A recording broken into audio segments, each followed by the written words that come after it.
The Missing Beryls. In a minute, Mr. Holder came into the room. I was shocked by the change which had come over him. He looked very ill and tired out. "I don't know what I have done to be so tired," he said. "Only 2 days ago, I was a happy man without a trouble in the world. Now I'm alone. My son is a thief and he's in prison, and my niece Mary has left me too." "Left you?" "Yes. Her room was empty in the morning, and there was a letter for me on the hall table." He gave the letter to Holmes, and he read, "My dearest uncle, I feel that I have brought trouble on you. Why did I not act differently? I can't, with this thought in my mind, stay in your house, so I must leave you forever. Don't worry about me. I can look after myself. Please don't look for me. In life or death, I'm your loving Mary." "What can she mean?" asked Holder. "I don't know, sir, but I think it is very good that she has gone. Soon your troubles will end. Have you heard something, Mr. Holmes? You have learned something. Where are the Beryls?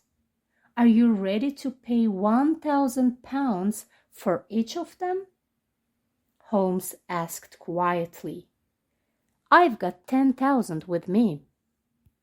"No, 3,000 will do, and I would like the money now." When Holmes got the money, he came up to his desk and took out a little piece of gold with 3 Beryls in it, and put it in front of Holder. "You have it," he cried. "I'm saved. I'm saved. Then it was not Arthur who took them? Then let us hurry to him at once and let him know the truth. He knows it. I've told him. He didn't want to tell me, so I told him what had happened." "What is this mystery then?" "First of all, I must tell you something that will hurt you very much. Your Mary and Sir George Burnwell have run away together." "My Mary? Impossible." "It is true. You and your son did not know the true character of the man. He is one of the most dangerous men in England, a man without heart. Mary knew nothing of such men. She believed him when he told her that he loved her. The devil knows what he told her, but she followed all his orders. They met every evening." "I cannot believe you. I will not believe it," cried the banker. His face was pale. "I will tell you what happened in your house that night. When you went to bed, Mary came to the hall. She opened the big window and talked to Sir George Burnwell, who was outside. I saw his deep footmarks in the snow, and I am sure he was there for a long time. She told him about the coronet. He orders her to steal the coronet. Your son Arthur did not sleep well that night because of his quarrel with you. Then, in the middle of the night, he heard someone go quietly in the corridor. He looked out and saw Mary going into your dressing room. He waited in the dark watching. When Mary came out of the room with the coronet in her hands, he could hardly believe his eyes. He followed her quietly.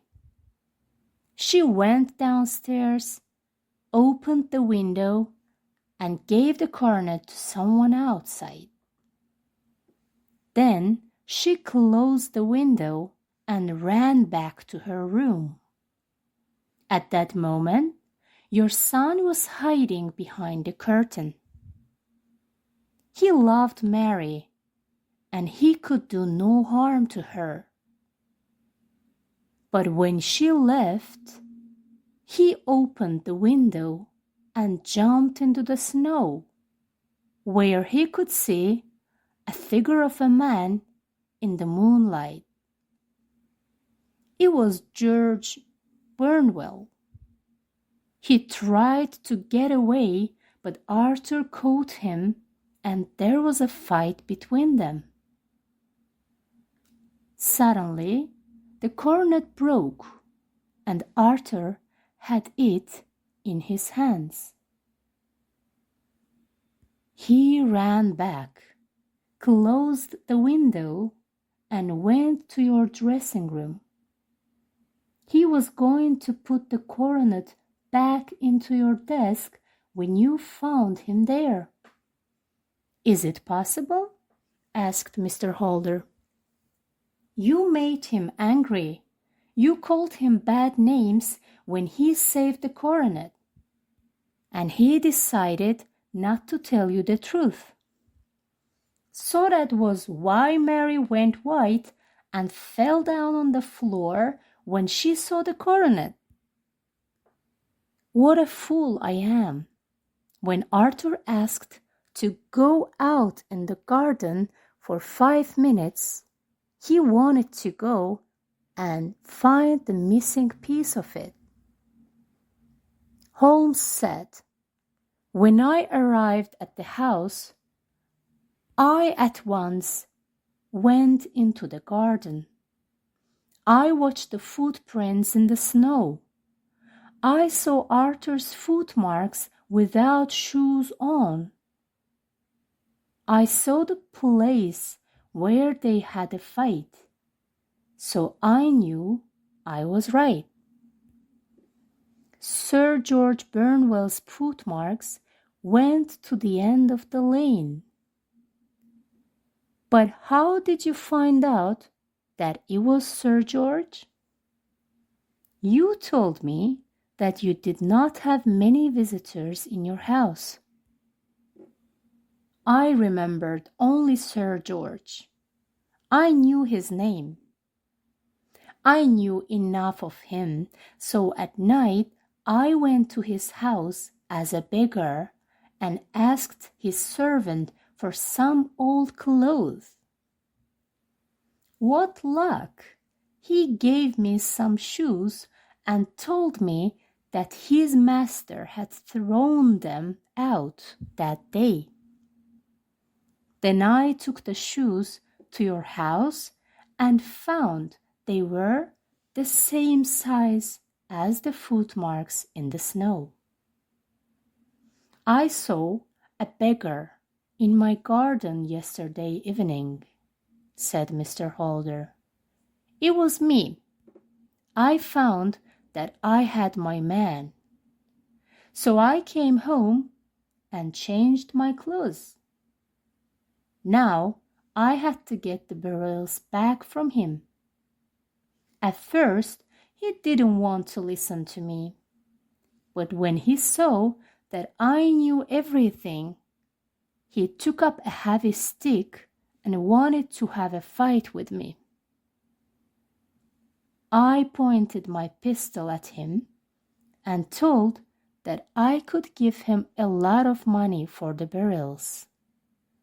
That's how I got them back. Then I visited your son in the prison, and at last got to bed at 2 o'clock in the morning.